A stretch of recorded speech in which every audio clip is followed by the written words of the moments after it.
Shri Narendra Yadav ji, 6 minute हैं हमारे पास। Thank you, sir. This is indeed a historic occasion.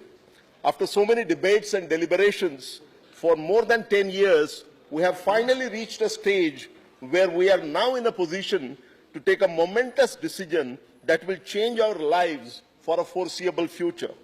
Sir, I think this is singularly the most important economic reform since the days of 1991, when Dr. Manmohan Singh, the then finance minister, launched the new economic policy.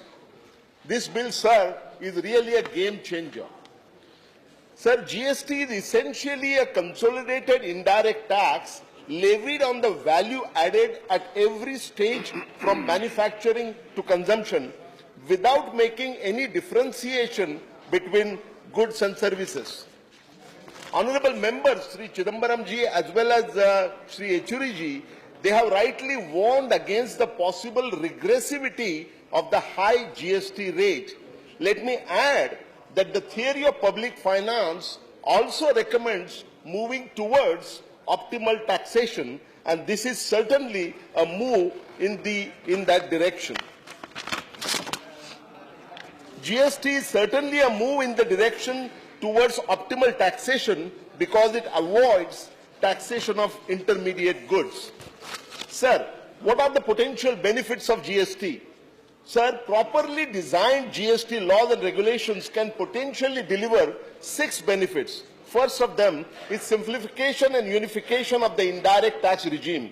Central taxes such as excise and services taxes, state taxes such as sales tax and VAT, and local taxes such as octroi would all be consolidated in terms of one uniform tax rate, and the simplicity would improve the tax compliance.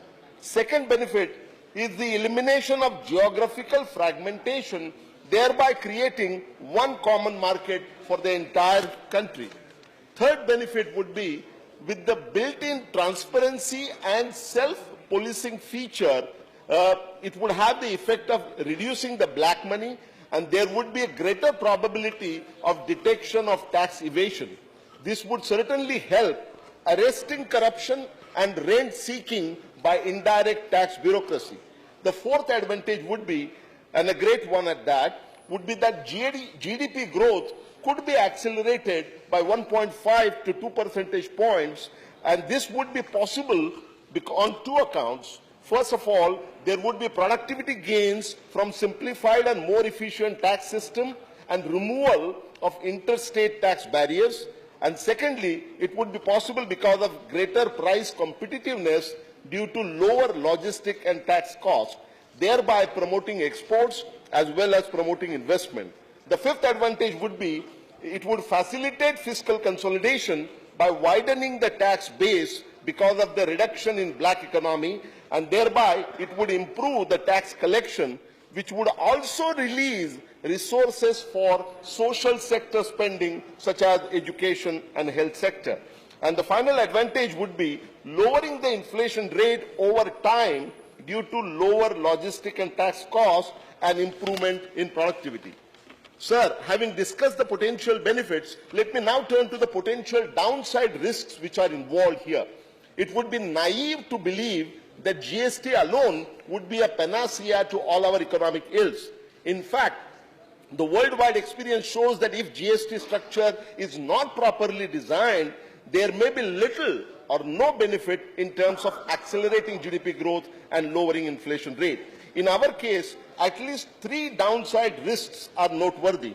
First of all, if the standard rate is too high, it could become regressive and thereby hurting poor the most. Secondly, the higher taxes on services may have the adverse effect, at least in the short run, of impeding economic growth.